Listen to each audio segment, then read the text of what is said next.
All right, so I completely forgot I was going to show you how to glue short course truck tires and wheels. There goes my rubber band. So the first thing is you want to make holes in the wheel, and you want to make these holes before you mount the wheels so they're nice and straight. If this one, I accidentally already glued this part, so you can see they kind of go in sideways, but you can just use a body reamer and ream two holes. Just make sure they're on opposite sides. The reason why is tires will sometimes kind of balloon up. They'll fill up with air, so they get really bouncy.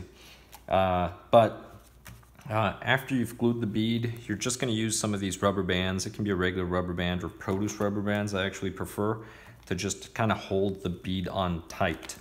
But before the gluing, this is unfortunately already glued, you mount the tire from the outside in with the foam in the tire. And then, see, this is not glued. Sometimes what can happen is the foam can get caught in these ribs like this. So you want to make sure you kind of stick your fingers in there, grab the foam, and then pull over. If the bead is over like this, that's fine. Then you can just kind of mold it in, and you're just kind of play with the face of the tire to push the foam in place. And then you just feel to make sure the foam is uniform. If you have to lift, that's fine. Then after that, you just put the bead in. Once it's like this, you're gonna grab your glue. This is gonna be kind of messy because I don't use the little tube. But you're just gonna lift a little, but not the whole bead, and you're just gonna put a dab of glue. And then once you do this, you're just gonna run the glue and try to run it in one direction.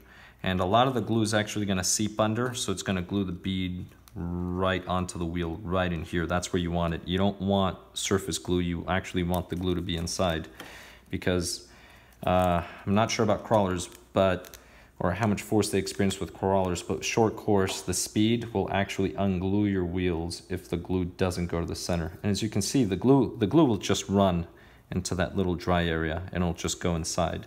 And then just put another dab, lift a little, but and the reason why I'm saying a little is if you lift too much, you might take the bead off position and it'll be harder to put in, and sometimes it'll dry and then you'll get this little lump because the bead didn't go into that little channel where it's supposed to go, whatever that's called.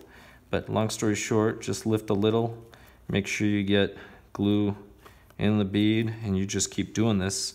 And then once I'm done, I'm just going to put that rubber band on, and that'll hold it in place for a while until it dries. So I'm almost finished with this one.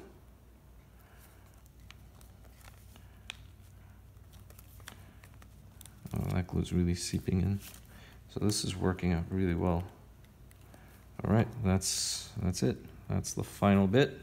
So now I'm just going to hold it and cover up the glue, and I'm just going to put a rubber band on that tire.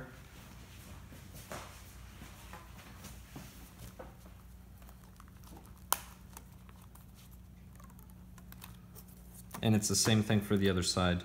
The other side, the face, you actually have to be more careful when you're pulling on the bead of the tire and gluing. And the reason why is if that bead comes out, and there's already glue in there goes my rubber band. Anyway, you get the point. But if this comes out, you're gonna get a lump.